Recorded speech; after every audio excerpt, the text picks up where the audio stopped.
selamat menempuh hidup baru, ya.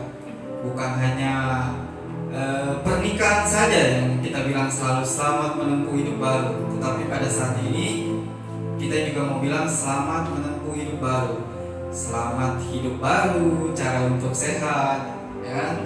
Dan kita nggak tahu kedepannya nanti seperti apa, tapi yang pasti sampai hari ini Tuhan sudah menjaga kita. Tuhan selalu menyertai kita. Ya, kita mau masuk ibadah kita pada pagi hari ini. Kita mau saat teduh sejenak. Kita mulai saat teduh kita. Adapun pertolongan kita ialah di dalam nama Allah Bapa yang Maha Kuasa, yang telah menjadikan langit dan bumi beserta segala isinya. Allah yang setia dan tidak akan pernah meninggalkan perbuatan tangannya. Turunlah atas kita anugerah dan sejahtera dari Tuhan kita Yesus Kristus. Amin. Kita memulai ibadah kita pada pagi hari ini. Kita mau angkat satu pujian Bapa yang kekal.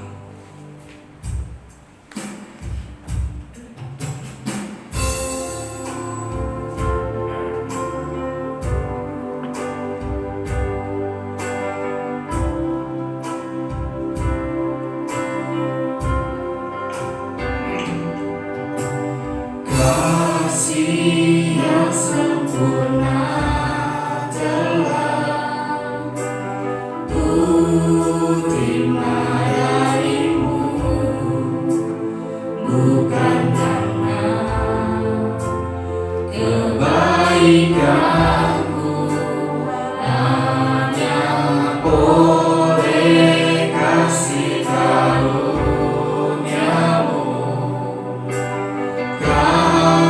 Pulihkan aku, layakkanku untuk dapat memanggilmu. Kau beri yang ku pinta, Yang ku pinta saat ku mencari, ku mendapatkan. Ku ketuk pintumu dan kau bukakan, sebab kau Bapa-Ku, Bapa yang kekal. Takkan kau biarkan aku melangkah hanya sendirian. Kau selalu ada bagiku, sebab kau Bapa-Ku, Bapa yang kekal. kita mau katakan sekali lagi, kasih yang sempurna telah kuterima darimu. Kasih yang sempurna telah ku terima darimu,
kemuliaan, Kau selalu ada bagiku. Sebab Kau Bapa-Ku, Bapa yang kekal. Kau yang ku pinta,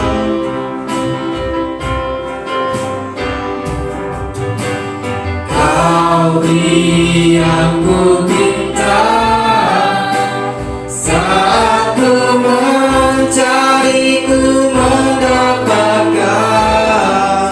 Ku ketuk pintu-Mu dan Kau bukakan. Sebab Kau Bapa-Ku, Bapa yang kekal. takkan Kau biarkan, Kau biarkan aku melangkah hanya sendirian. Kau selalu ada bagiku. Sebab Kau Bapa-Ku, Bapa yang kekal. Kau selalu ada bagiku. Selalu ada bagiku. Sebab Kau Bapa-Ku, Bapa yang kekal. Mari jemaat, kita mau bersatu dalam doa. Ya Tuhan, Allah Bapa kami yang berada dalam surga, terima kasih ya Tuhan, pada hari ini ya Tuhan, kami boleh merasakan kasih karunia-Mu Tuhan yang begitu besar ya Tuhan. Kami sudah melangkah Tuhan di 2020 Tuhan, dan kami akan melihat Tuhan di 2021 ini Tuhan. Kami percaya ya Tuhan, Engkau selalu dan terus akan memimpin langkah kami ya Tuhan. Terima kasih ya Tuhan untuk penyertaan-Mu sampai hari ini ya Tuhan dalam kehidupan kami ya Bapa. Tuhan, kami mau membuka ibadah kami Tuhan pada hari ini ya Bapa. Biarlah Engkau saja Tuhan yang boleh beracara di tempat ini Tuhan, dan biarlah Engkau yang boleh memberkati ya Tuhan. Terima kasih ya Tuhan. Kami mau serahkan ibadah kami ya Tuhan, dari awal pertengahan hingga akhirnya ya Tuhan, hanya di dalam nama Tuhan Yesus Kristus. Haleluya, amin. Jemaat boleh bangkit berdiri.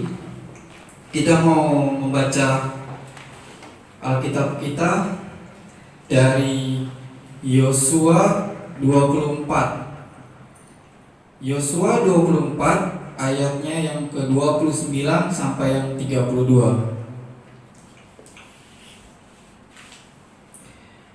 Seperti biasa, yang pertama saya baca, yang berikutnya jemaat, dan yang terakhir kita akan baca bersama-sama. Yosua 24 ayat 29 sampai 32. Yosua dan Elizar mati dan dikuburkan, tulang-tulang Yusuf dikuburkan. Yang ke-29, dan sesudah peristiwa-peristiwa ini, maka matilah Yosua bin Nun, hamba Tuhan itu, ketika berumur 110 tahun. Lalu ia dikuburkan di dalam milik pusakanya di Timnat Serah yang pegunungan Efraim di sebelah barat gunung Gaash. Orang Israel beribadah kepada Tuhan sepanjang zaman Yosua dan sepanjang zaman para tua-tua yang hidup lebih lama daripada Yosua, dan yang mengenal segenap perbuatan yang dilakukan Tuhan sebagai orang Israel. Kita baca bersama-sama 32. Tulang-tulang Yusuf yang dibawa orang Israel dari Mesir dikuburkan mereka di Sikem, di tanah milik yang diberikan Yakub dengan harga 100 shikal dari anak-anak Heron bapa Sikem, dan yang ditentukan bagi Bani Yusuf menjadi milik pusaka mereka. Ya, kita tetap berdiri. Kita mau sambung pujian kita. Allah bangkit, bersoraklah.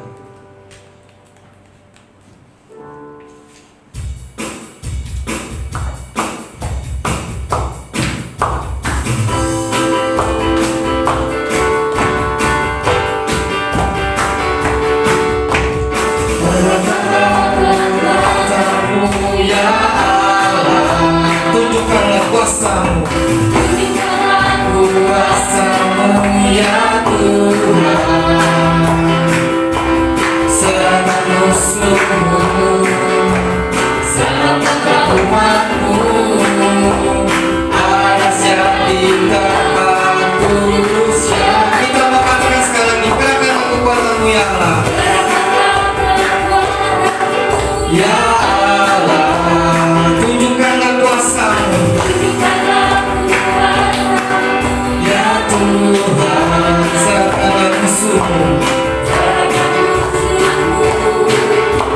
selamatkan umat-Mu. Alas yang di tempat kudus-Nya. Allah bangkit bersoraklah, bangkit bersoraklah. Allah bangkit, bernyanyilah.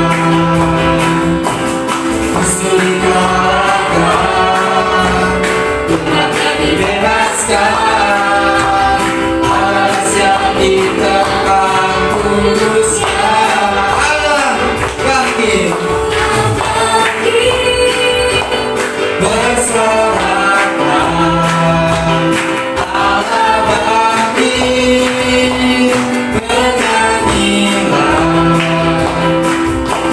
Musuh dikalahkan, umatnya dibebaskan. Alas yang di tempat kudus-Nya. Allah dahsyat di tempat kudus-Nya.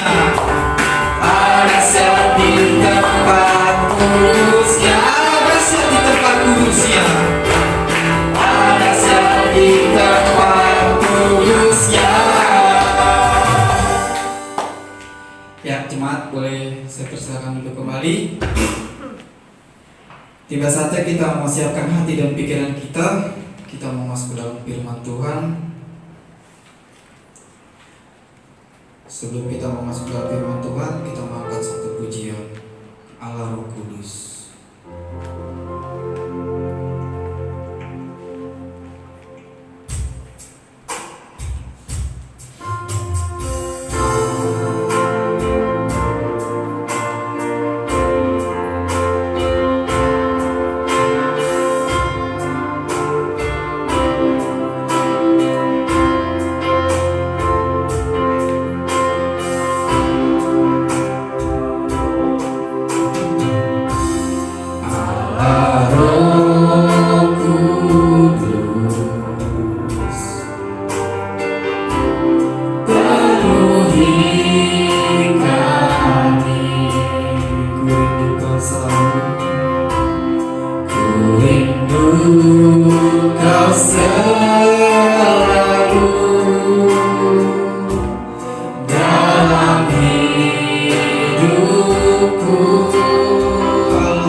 Ubah hatimu,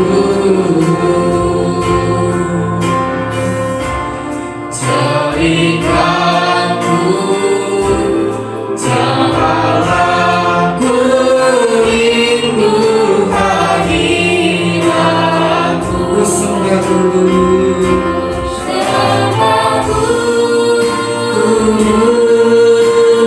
kudus, kudus, kuduslah Tuhan, dan ku sanjung Kau mulia,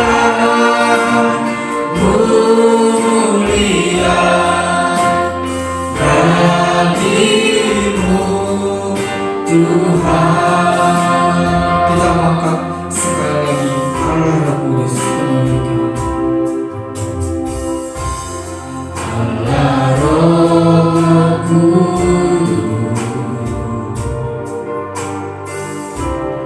penuhi kami.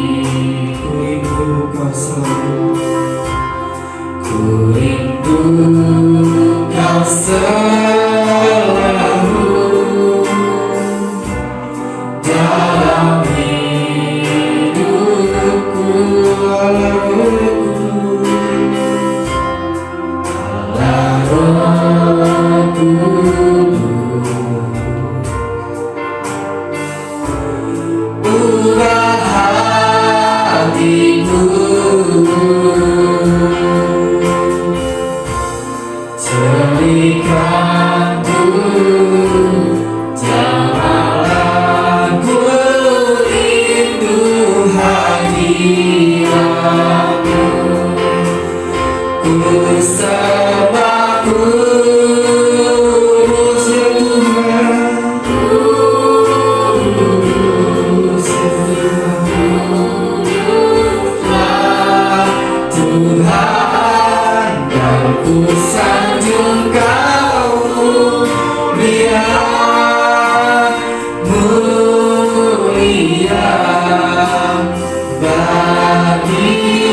mulia bagimu Tuhan,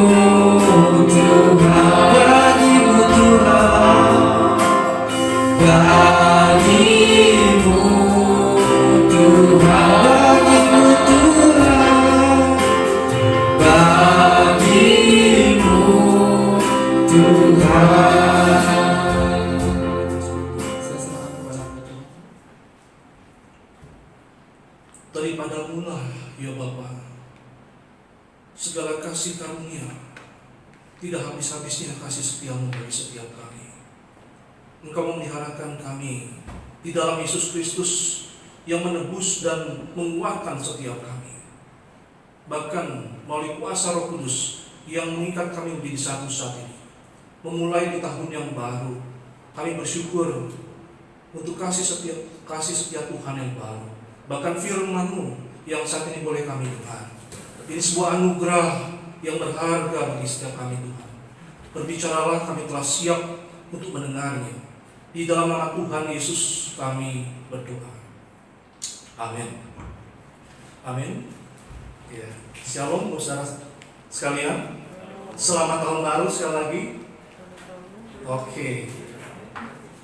Kita tentu bersyukur sekali memulai tahun baru dan secara khusus melalui firman Tuhan yang akan menuntun kita, memimpin kita, mendasari langkah kita. Mari kita buka firman Tuhan dari kitab Keluaran.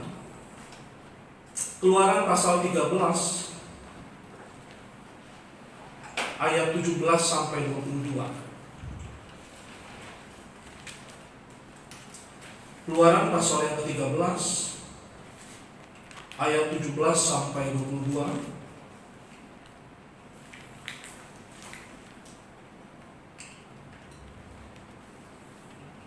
Dan tema kita untuk renungan firman Tuhan hari ini adalah tiang awan dan tiang api. Tiang awan dan tiang api. Mari kita baca silih berganti. Kaum pria, kita akan baca ayat yang ke-17. Kaum wanita, kita akan silakan baca ayat yang ke-18. Kisah Para Rasul 13. Keluaran 13. Kitab Keluaran pasal 13.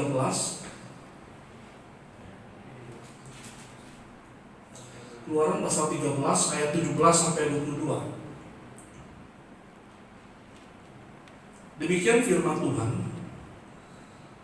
Setelah Firaun membiarkan bangsa itu pergi, Allah tidak menuntun mereka melalui jalan ke negeri orang Filistin, walaupun jalan ini yang paling dekat, sebab firman Allah, jangan-jangan bangsa itu menyesal apabila mereka menghadapi peperangan, sehingga mereka kembali ke Mesir.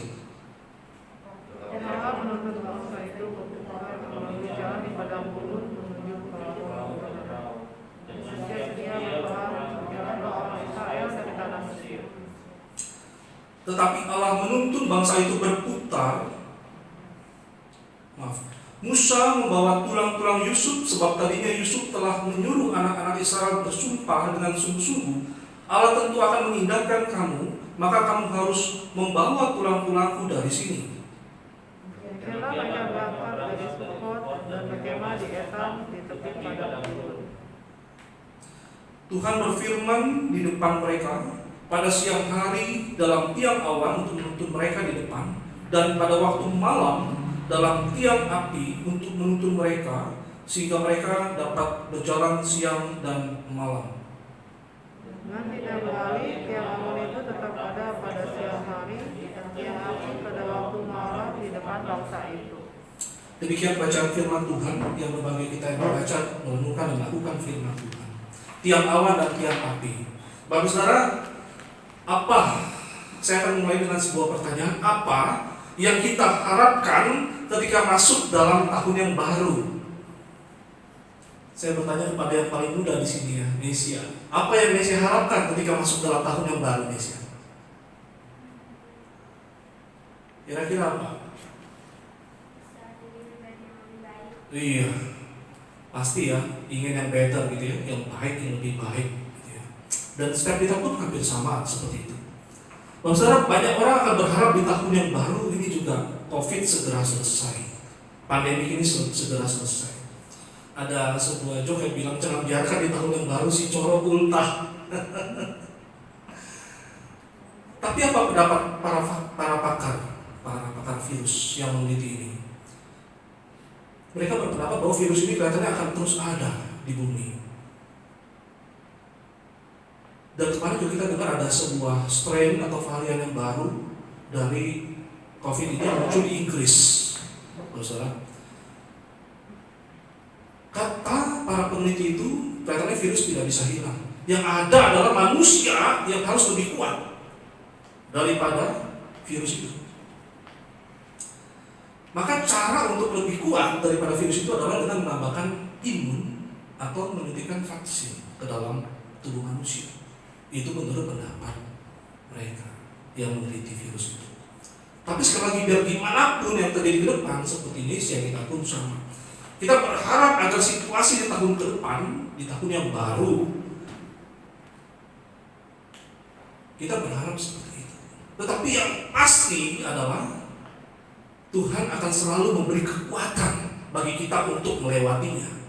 Ada sebuah lagu jadul yang seringkali saya senang sekali, yang mengatakan, tak pernah dia janji selalu kan panas, dan tak pernah dia janji selalu ada hujan, tapi dia janjikan memberi kekuatan bila topan ganas melandamu. Yang Tuhan janjikan adalah bukan hari yang akan selalu panas atau akan selalu hujan, tetapi Tuhan janji memberi kekuatan. Ketika membaca dan merenungkan, saudara, secara khusus peristiwa tentang tiang awan dan tiang api dalam kisah ini, justru seharusnya semakin menguatkan kita bahwa apakah mungkin kita pun akan melewati padang gurun kehidupan seperti orang Israel? Mungkin saja. Tapi yang pasti akan selalu ada adalah tiang awan dan tiang api dalam perjalanan hidup orang percaya. Lalu pertanyaannya sekarang, apa relevansinya? Apa kaitannya peristiwa tiang awan dan tiang api bagi kita yang akan menjalani tahun yang baru ini? Sedikitnya ada 3 hal, saudara.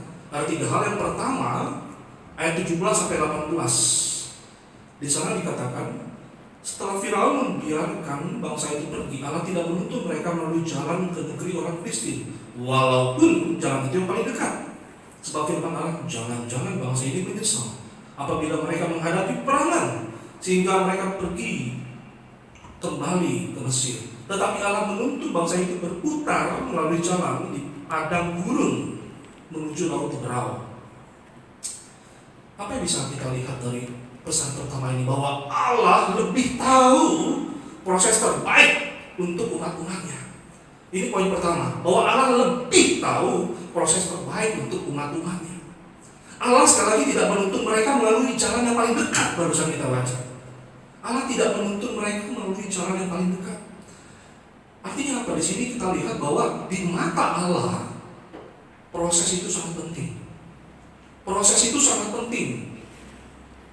Seringkali kita lihat adalah yang penting tujuan tercapai, gimana pun cara.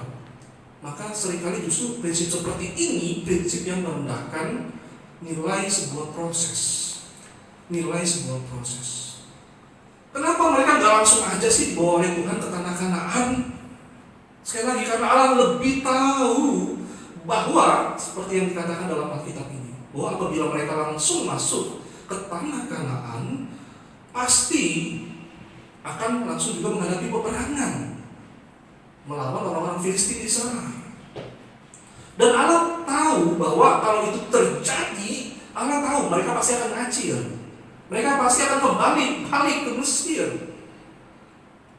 Ini terbukti dari apa? Terbukti dari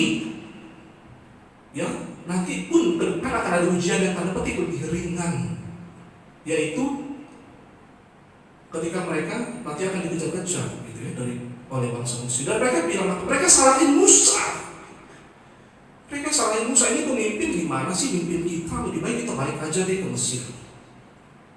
Tetapi sekali lagi Tuhan menuntun bangsa itu berputar melalui jalan di padang gurun sampai menuju kepada laut Teberau. Bapak Saudara, Allah punya maksud ketika menuntun bangsa itu berputar melalui jalan di padang gurun sampai menuju laut Teberau.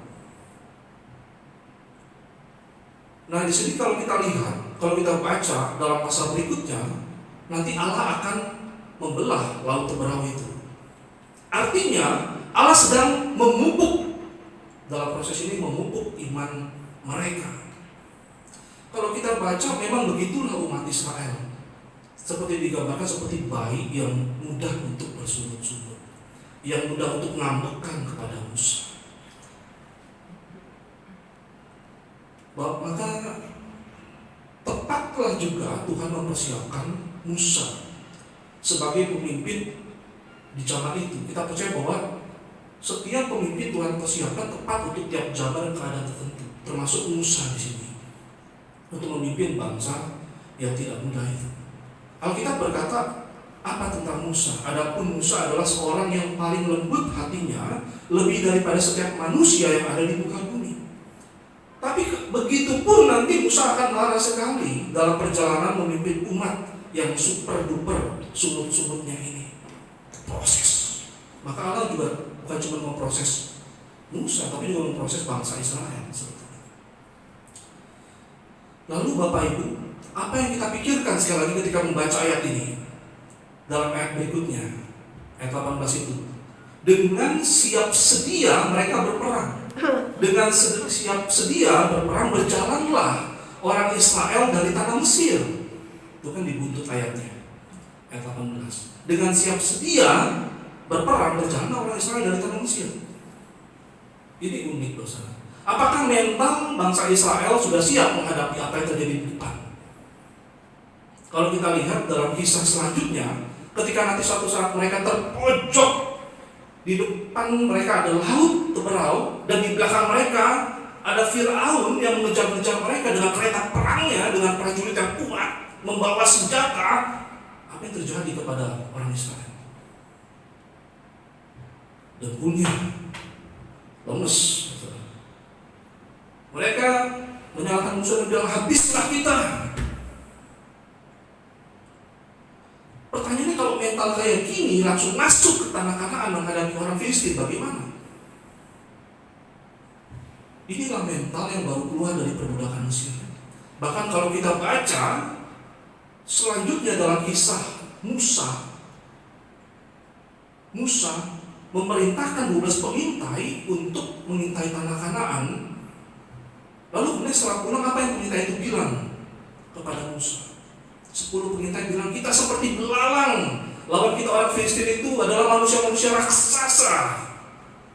Dan 10 pengintai itu gemetaran memberi info kepada Musa, kecuali Kaleb dan Yosua bin Nun. Kaleb dan Yosua inilah yang nantinya akan menjadi generasi yang akan masuk ke dalam tanah Kanaan. Saudara, kalau kita lihat, itu adalah bagaimana orang Israel telah melihat di depan mata bagaimana tangan Tuhan menuntun dan bahkan membelah laut Teberau itu di depan mata mereka. Apakah itu masih kurang cukup?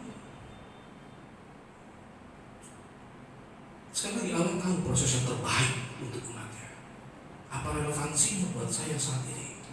Orang percaya di zaman now tentu gak mungkin akan Tuhan tuntun untuk berputar-putar di padang gurun Timur Tengah itu, tentu enggak.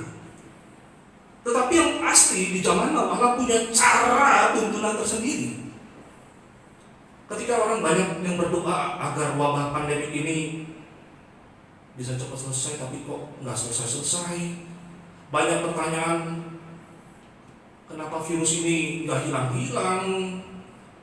Vaksin katanya akan diberikan, tapi siapa yang akan menjamin mujarabnya? Juga banyak pakar yang bilang setelah diberikan vaksin, apakah orang itu bisa kena lagi? Bisa. Kalau imunnya menurun, maka dia bisa kena lagi. Pusing berputar-putar, rasanya orang dibikin sama si Coro. Ya. Nah, ada seorang yang memberikan kepada saya ya, tentang peta, membuat peta ya, liburan akhir tahun. Ria ya. Petani berakhir tahun biasanya bikin dena itu dari kota, mungkin Jakarta ke kota Bandung atau ke kota Surabaya atau ke luar Jawa begitu ya. Tapi kali ini petanya dibikin beda. Petanya itu petanya itu peta, bukan peta daerah, peta rumah. Jadi dari kamar tidur ke meja makan, ke ruang tamu, ke dapur, kamar mandi, teras depan, parkir, terus saya berputar-putar di sana. Ya, berputar-putar di sana. Itu peta mudik akhir tahun 2020 katanya gitu. Allah lebih tahu proses terbaik, proses yang terbaik untuk kita. Ya, kemarin malam kita dibukakan sebuah kotak Pandora. Ya. Isinya apa? Resolusi ya, resolusi. Nah, kalau saya boleh tanya kepada saudari Mia nih, sang penulis, dari resolusi itu kira-kira berapa poin atau berapa banyak atau berapa persen yang tercapai?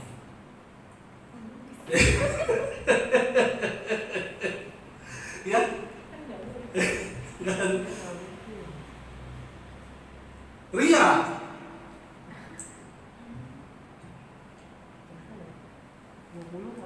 20%. Awi kira-kira berapa persen yang tercapai dari yang kamu minta di email itu tiap tadi malam? 50%.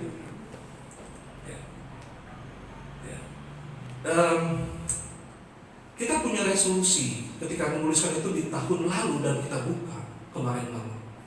Dan saya pun juga tidak tercapai semua, hanya beberapa saja yang bisa tercapai. Ya salah satunya ya karena kemunculan si Coro ini yang tiba-tiba tak terduga, ya jadinya nggak tercapai pada dalam proses yang kita sudah lewati di tahun yang lalu. Kita nggak paham kenapa Allah tanda petik bahwa saya dalam proses seperti ini. Tapi seringkali seperti umat Allah kita dituntun sebetulnya dalam proses itu sampai nanti pada akhirnya kita akan sadar, oh ternyata Tuhan itu baik, maksudnya seperti ini. Coba kalau saya misalnya langsung seperti apa yang saya mau, mungkin bisa lebih parah saya, bisa lebih hancur saya, belum siap mental saya. Kesaksian di akhir tahun yang kita lihat, mungkin kita merasa seperti itu. Sayang amat ini yang tidak tercapai. Ada sebuah video, cuplikan video yang pendek, tetapi ini mungkin menjadi gambaran tentang yang sederhana begitu ya. Ini bisa tentang seorang ibu yang kemudian dia melihat ada seorang muda yang membuang sampah sembarangan. Lalu ibu itu menegur pemuda itu, buang sampah di tempat sampah. Tetapi kemudian si pemuda itu tidak mau mendengarkan si ibu itu.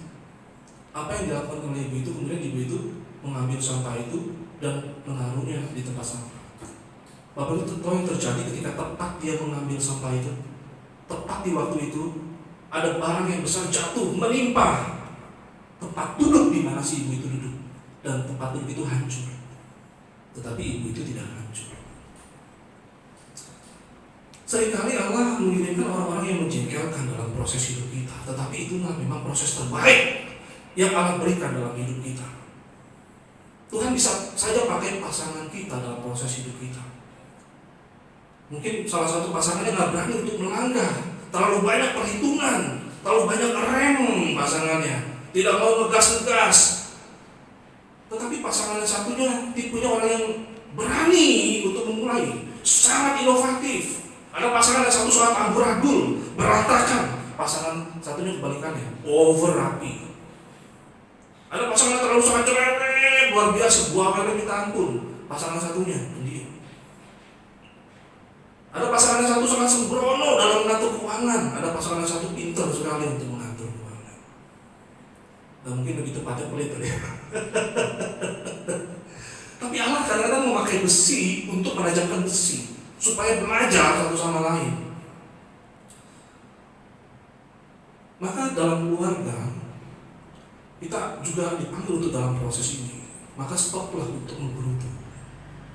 Stop untuk menggerutu, sebagaimana juga Allah menegur orang-orang Israel. Dalam melakukan pekerjaan-pekerjaan rumah, apapun itu kok nggak ada habis-habisnya. Tetapi Tuhan memanggil kita untuk melakukan bagian kita dengan terbaik, untuk menjadi lebih lagi mandiri, tidak lagi seperti bayi yang manja, stop kekanak-kanakan, belajar untuk mandiri dan dewasa. Itu semua adalah bagian dari Allah memproses hidup kita. Sekali lagi, di mata Allah proses itu sangat penting. Sekali lagi, apa sih susahnya bagi Allah untuk memindahkan umat Israel langsung masuk ke tanah Kanaan? Gak susah. Allah bisa langsung bawa mereka langsung ke tanah perjanjian itu. Sekedipan mata bisa lah sampai mereka.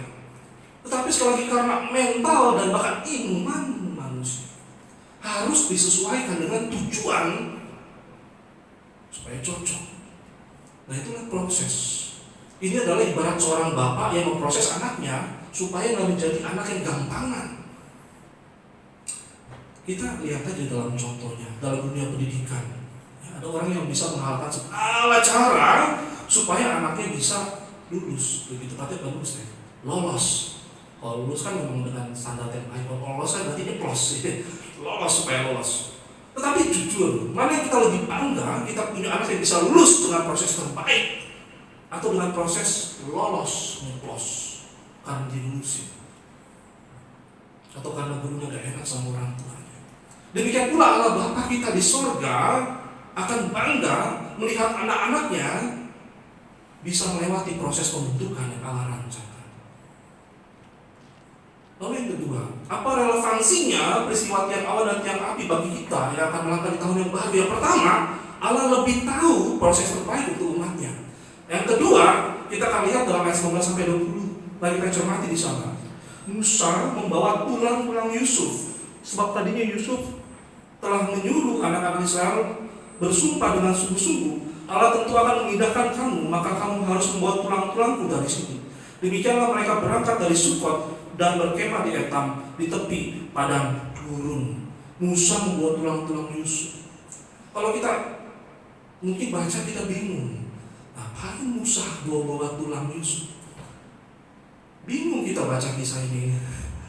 Apakah seperti film-film itu dijadiin jimat? Tentu enggak, sama sekali tidak. Yusuf, kalau kita lihat dalam bacaan Liturgos, Yusuf meninggal 110 tahun. Ya. Sebelum meninggal, Yusuf meminta agar tubuhnya tidak dimakamkan di Mesir. Itu permintaan Yusuf. Ya. Yusuf minta agar tubuhnya tidak dimakamkan di Mesir. Maka Yusuf berpesan kepada anak-anaknya begini, tidak lama lagi aku akan mati. Dalam Kejadian 50. Nanti Bapak Saudara bisa baca kembali ayatnya, itu Kejadian 50 ayat 24. Tidak lama lagi aku akan mati, tentu Allah akan memperhatikan kamu dengan membawa kamu keluar dari negeri ini ke negeri yang telah dijanjikannya dengan sumpah kepada Abraham, Ishak dan Yakub. Lalu Yusuf menyuruh anak-anak Israel bersumpah, katanya, tentu Allah akan memperhatikan kamu pada waktu itu, kamu harus membawa tulang-tulangku dari sini. Mari kita coba merenungkan sejenak, berapa jarak waktu antara Yusuf dengan Musa dalam kisah Keluaran ini. Kalau Yusuf hidup 1750 sebelum Masehi, Musa hidup 1500 sebelum Masehi, artinya mereka selisih berapa tahun, Ibu Budi? 250 tahun. Selama itu jarak mereka. Tapi apa arti tindakan Musa membawa tulang belulangnya Yusuf dari Mesir kepada nanti tempat di mana Yakub, ayah dari Yusuf, telah memberikan tanah itu buat Yusuf. Maka kalau kita baca, kita akan bingung. Tetapi kalau kita baca surat Ibrani dalam Perjanjian Baru, itu akan menolong kita untuk memahami bagian ini. Dalam Ibrani 11 ayat 22 dikatakan, karena iman maka Yusuf menjelang matinya memberitakan tentang keluarnya orang-orang Israel yang memberi pesan tentang tulang belulangnya. Ini dalam Perjanjian Baru, membantu kita untuk menerangi membaca bagian ini. Sekali lagi, Yusuf menolak untuk dimakamkan di dalam piramida Mesir sebagaimana orang-orang besar pada saat itu. Tadi malam Bu Selvi juga sudah mengatakan pada kita bagaimana Tuhan menuntun dengan luar biasa seorang Yusuf. Bisa dikatakan dia menjadi seorang yang nomor 2 tinggi posisinya, seperti Perdana Menteri di Mesir. Tetapi sekarang Yusuf tahu dari mana asal dia dan kemana dia akan pulang. Semua kenikmatan, semua pencapaian dunia adalah sementara. Tetapi mata Yusuf tetap memandang dan melihat iman kepada janji Tuhan. Yusuf berpegang kepada Allah yang setia akan janjinya. Inilah poinnya kita yang kedua. Allah tetap setia kepada janjinya. Allah tetap setia kepada janjinya. Itu sebab sebelum matinya Yusuf memerintahkan sekali lagi kepada anak cucunya untuk membawa tulang Yusuf bersama dengan mereka. Maka ketika kita sekali lagi membaca bagian ini, kita melihat Yusuf Allah yang tetap setia kepada janjinya. Sebagaimana Yusuf melihat janji Allah itu, walaupun saat itu Yusuf secara khusus belum melihatnya. Dan sekali lagi dalam ayat ini dikatakan, pada saat bangsa Israel keluar dari Mesir, Musa membawa tulang Yusuf untuk menuju tanah perjanjian. Apakah tulang-tulang itu langsung bisa dibawa dan dikuburkan di tanah perjanjian? Tentu tidak. Kalau kita lihat 40 tahun masa kepemimpinan Musa, dan kemudian apakah kemudian sampai tulang-tulang itu di tanah perjanjian? Dilanjutkan oleh Yosua. Maka kita baca tadi bersama Titus sampai ke zaman Yosua ya. Yosua melanjutkan perjalanan dan perjuangan dari Musa. Maka kita fokus bukan pada tulang-tulang itu, tetapi kepada Allah yang tetap setia kepada janjinya. Maka di akhir dari kitab Yosua itulah baru dicatat tulang-tulang Yusuf dikuburkan di Sikem, di tanah milik yang dibeli oleh Yakub, ayah dari Yusuf, dengan harga 100 kesita, bisa sampai begitu detil. Maksudnya dengan demikian kisah-kisah tentang tulang Yusuf yang mungkin dianggap apa pentingnya udah jadi tulang belulang. Ini justru jadi kisah yang jadi mata rantai perjalanan iman yang mengikat kitab Kejadian, Keluaran, bahkan sampai kitab Yosua. Ini menjadi semacam makna bahwa keluarga Yakub, umat Israel, pasti akan dibawa oleh Tuhan pergi ke tanah perjanjian. Pasti Allah akan menepati janjinya. Apa kaitannya dengan kita? Ada pendapat yang mengatakan ya kalau seorang udah jadi tulang, ya udah tulang, ada artinya apa-apa udah jadi tulang kok. Seringkali demikian. Tetapi jangan menganggap tulang tanda petik sebagaimana orang menganggap memahaminya bahwa udah gak ada lagi harapan. Ibarat nasi sudah jadi bubur, dan bubur gak mungkin balik lagi jadi nasi. Kalau dia jadi bubur, mana bisa balik lagi jadi nasi.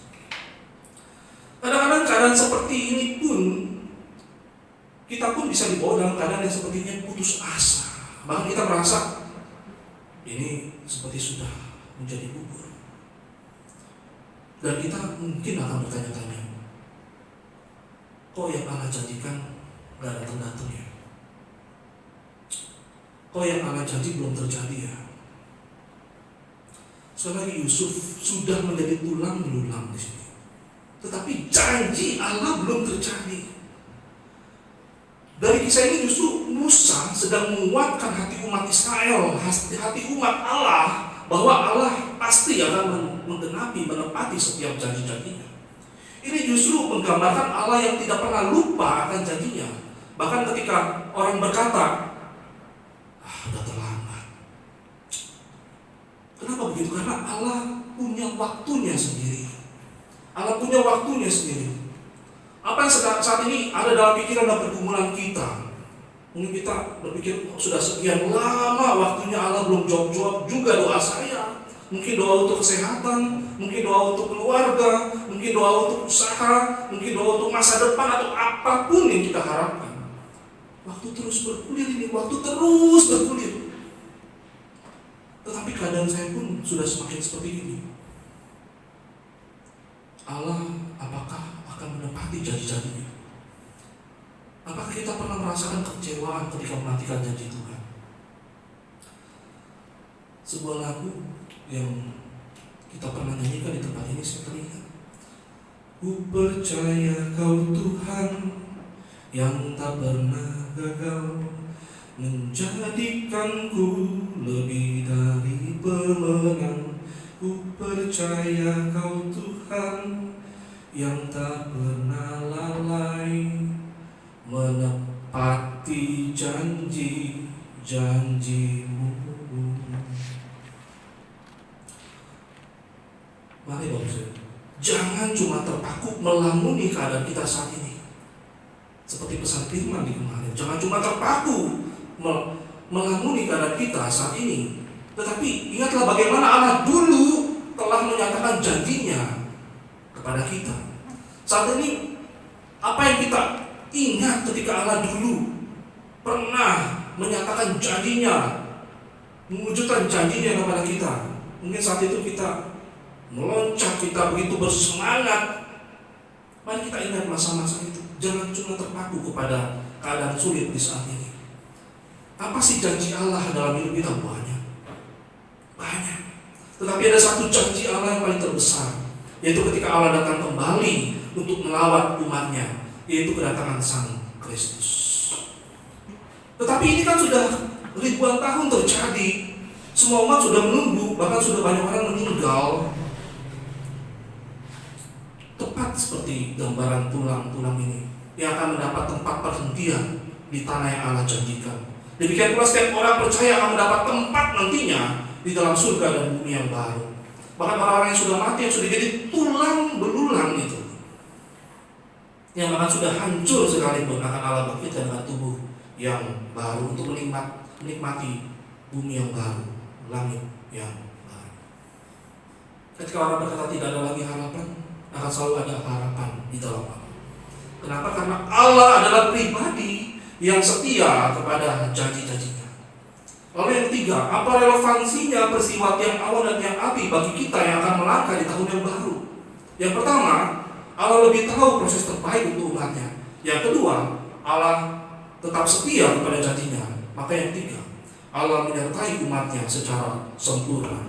Dalam ayat 21-22 dikatakan, Tuhan berfirman, Tuhan berjalan di depan mereka pada siang hari dalam tiang awan untuk menuntun mereka di jalan, dan pada waktu malam dalam tiang api untuk menerangi mereka, sehingga mereka dapat berjalan siang dan malam dengan tidak beralih. Tiang awan itu tetap ada pada siang hari, dan tiang api pada waktu malam di depan bangsa itu. Tiang awan dan tiang api. Apa makna frase ini? Apa makna kata ini? Ini adalah menggambarkan sebuah peristiwa yang sangat penting. Kalau kita ingat dalam peristiwa nantinya di depan, yaitu peristiwa pembelahan Laut Teberau, itu dikisahkan. Kalau kita lihat dalam Keluaran pasal 14 ayat 19-21, ini kisah dikatakan kemudian bergeraklah malaikat Allah yang tadinya berjalan di depan tentara Israel, lalu berjalan di belakang mereka, dan tiang awan bergerak di depan mereka. Yang tadinya bergerak dari depan mereka lalu berdiri di belakang mereka. Demikianlah tiang itu berdiri di antara orang Mesir dan tentara orang Israel. Dan oleh karena awan itu menimbulkan kegelapan, maka malam itu lewat, sehingga satu tidak dapat mendekati yang lain semalam-malaman itu. Lalu Musa mengulurkan tangannya ke atas laut. Semalam-malaman itu Tuhan menguakkan air laut dengan perantaraan air timur yang deras dan membuat laut itu menjadi tanah yang kering. Maka terbelahlah air itu. Tidak betul ada peristiwa awan di sana. Tiang awan dan tiang api diartikan oleh Alkitab sendiri sebagai lambang kehadiran Allah.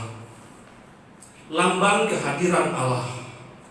Dalam kemah suci, kalau kita lihat dalam Keluaran pasal 40 juga bisa digambarkan, apabila awan itu naik ke atas kemah suci, berangkatlah orang Israel dari setiap tempat mereka berkemah. Tetapi jika awan itu tidak naik, maka mereka pun tidak berangkat sampai hari awan itu naik, sebab awan Tuhan tidak ada di kemah suci pada siang hari, dan pada malam hari ada api di dalamnya, di depan mata seluruh Israel pada setiap tempat mereka berkemah. Apa yang bisa kita tangkap dari kehadiran Allah yang dilambangkan oleh awan dan api di sini? Ini menggambarkan kehadiran Allah yang ada sepanjang hari-hari kita. Kita jangan anggap biasa kehadiran Allah, penyertaan Allah. Sudah biasa itu setiap hari. Jangan anggap biasa penyertaan Allah, bahkan untuk hal-hal yang kecil yang Allah lakukan bagi kita, ucapkan syukur kepada Allah. Kalau kita lihat bangsa Israel, ada hal yang kecil yang Allah lakukan, tapi terlupakan oleh mereka. Yaitu apa? Kasut mereka tidak pernah rusak. Kasut yang buat kaki itu tidak pernah rusak. 40 tahun perjalanan padang pasir tidak pernah ganti sepatu. Sepatu saya itu kadang-kadang bisa bertahan berapa tahun saja, rusak setelah itu. Tapi ini berpuluh tahun tidak pernah rusak. Kelihatannya hal yang kecil, sepele, tetapi seperti tidak berarti. Jangan menganggap remeh, menyepelekan berkat Tuhan yang kelihatannya kecil. Apakah dari mulut kita akan keluar syukur setiap pagi Tuhan beri? Tuhan masih memberikan kasih setia dari pagi, siang, sore, malam, sampai pagi lagi. Dengan apakah mulut kita akan memulai? Apakah dengan sungut-sungut atau dengan bersyukur? Kalau ada sebuah lagu All the Day Long, tapi ini justru all day and all night long. Sepanjang waktu dari matahari terbit, terbenam sampai terbit lagi. Siang malam ini menggambarkan seperti apa? Perubahan. Seperti menggambarkan perubahan siang pagi, malam sore. Menggambarkan perubahan hidup seperti roda yang mungkin bisa ada di atas atau ada di bawah, yang mungkin baru terbit atau mungkin akan tenggelam. Ini menggambarkan seperti sebuah pengalaman yang begitu kaya, entah susah, entah senang, tetapi yang pasti Allah tetap menyertai all day and all night long. Apa relevansinya ini bagi kita? Mungkin kita pun akan mudah untuk mengeluh tanda petik ketika satu kali kita merasakan, oh Tuhan sepertinya nggak memperhatikan saya. Padahal justru jangan-jangan kita terlalu mudah untuk menganggap biasa penyertaan Tuhan yang ada hari demi hari. Seperti bangsa Israel yang kurang bersyukur akan penyertaan Allah sepanjang siang dan malam. Tapi saya bersyukur perkunjungan minggu lalu menyaksikan bagaimana Tuhan menyertai setiap jemaat-jemaat Tuhan. Opa-opa, oma-oma, jemaat-jemaat Tuhan yang muda yang ada di rumah. Menyaksikan bagaimana Tuhan menyertai seperti tiang awan dan tiang api yang menyertai umatnya. Benar bahwa dalam keadaan seperti ini banyak orang kena imbas, tetapi saya melihat kekuatan dari Allah yang memancar dari setiap jemaat-jemaat Tuhan yang kami kunjungi. Apakah jemaat-jemaat tidak ada masalah? Pasti ada, sebagaimana saya pun mengalami. Pasti banyak masalah, tapi sekali lagi akan tetap ada kekuatan dari Allah yang melampaui itu semua. Kiranya Tuhan senantiasa hadir dan menyertai perjalanan kita. Jadi apa yang menjadi bekal kita dalam menjalani tahun yang baru? Tiang awan dan tiang api. Apa yang menjadi pesan di balik peristiwa tiang awan dan tiang api bagi kita? Bahwa Allah lebih tahu proses terbaik untuk umatnya. Bahwa Allah tetap setia kepada janjinya. Bahwa penyertaan Allah menyertai umatnya secara sempurna. Dan kita satu di dalam doa. Mohon kasih kepada Majelis Lina untuk memberkati.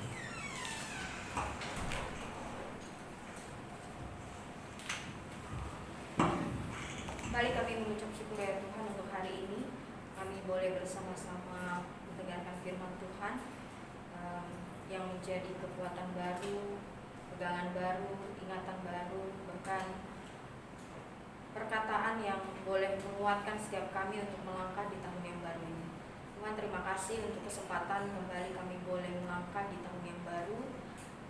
Biarlah Tuhan firman-Mu ini terus memimpin kami, mengingatkan kami bagaimana Tuhan ada di dalam kehidupan kami, bahwa setiap kehidupan kami adalah proses yang Tuhan sudah siapkan untuk kami menjadi lebih baik. Juga ya Tuhan, biarlah perjalanan hidup kami senantiasa memperlihatkan bagaimana kesetiaan Allah di dalam perjanjiannya yang memimpin kehidupan kami, dan juga penyertaan Tuhan yang tidak pernah henti dalam kehidupan kami. Biarlah di tahun ini Tuhan, kami tidak hanya melihat itu, tetapi kami juga boleh menyatakannya ke dalam kehidupan kami bagi setiap orang di sekeliling kami. Terima kasih ya Tuhan, biarlah firman ini boleh memberkati setiap kami, menguatkan iman kami, bahkan di tengah situasi yang masih saja membuat kami gelisah dan juga khawatir. Biarlah Tuhan kami yang ada di dalam hidup kami, itu yang memberikan hidup yang baru terhadap kami, semangat yang baru, keberanian yang baru untuk melangkah bersama-sama dengan Tuhan. Terima kasih ya Tuhan untuk firman-Mu, berkati hamba-Mu yang sudah memberitakan firman Tuhan. Hanya Tuhan memimpin dalam kehidupan, pelayanan, pekerjaan, semua yang dilakukan, biarlah itu semua boleh menjadi berkat bagi semua orang.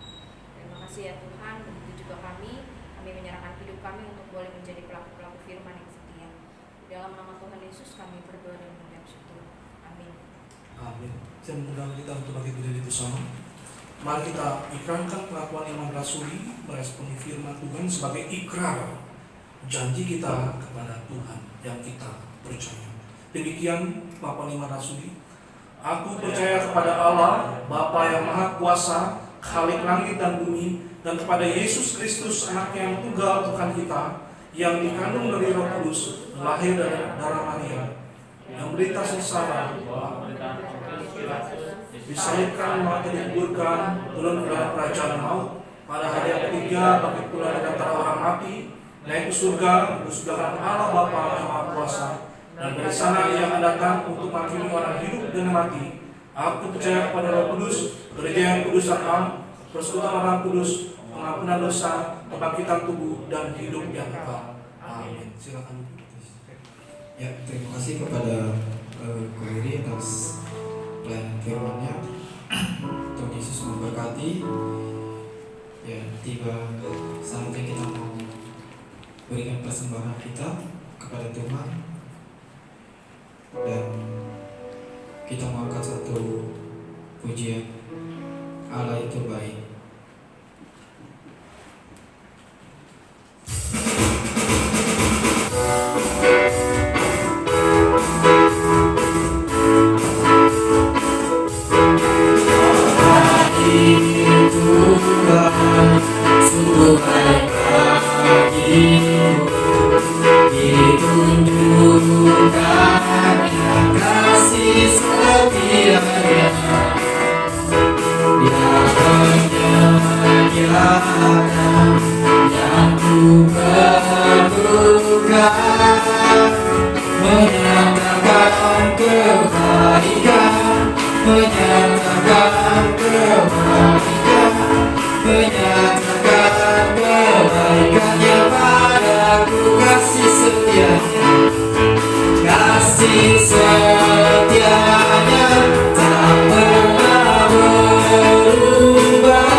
Yesusku luar biasa kasih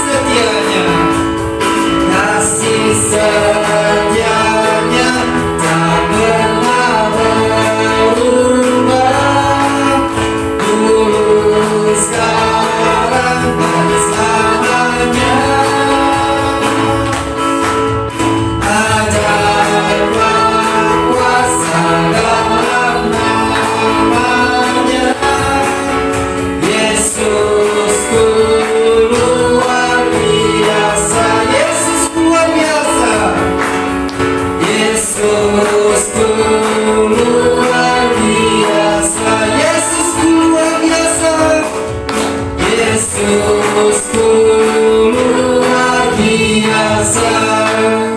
Saya silakan untuk doa penutup dan berkat kepada hambanya. Ini yang kami persembahkan kepadamu ya Tuhan, menjadi lambang kami mempersembahkan tubuh, roh, dan jiwa kami kepada Tuhan.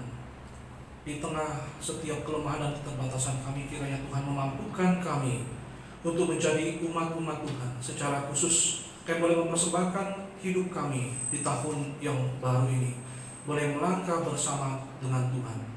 Berkatilah setiap umat Tuhan di tempat ini, kami yang telah Tuhan himpun di sini. Engkau juga Allah yang mengutus kami pulang, di dalam penyertaan kuat kuasa Allah Roh Kudus yang mengutus kami pulang.